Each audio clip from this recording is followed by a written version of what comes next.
استفاده از کرم دور چشم برای جلوگیری از ایجاد چین و چروک و گاهی رفع کبودی و سیاهی دور چشم ضروری است.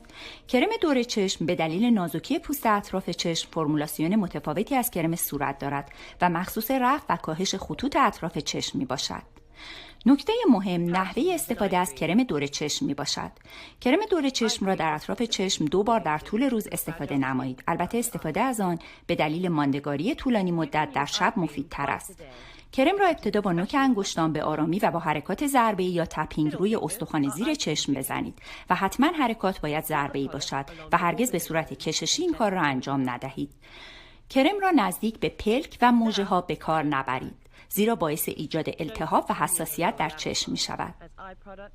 اگر از کرم ضد آفتاب یا کرم پودر استفاده می کنید، کرم دور چشم را نیم ساعت قبل از کرم پودر یا ضد آفتاب بزنید تا جذب شود. سپس به آرامی از کرم پودر یا ضد آفتاب استفاده نمایید.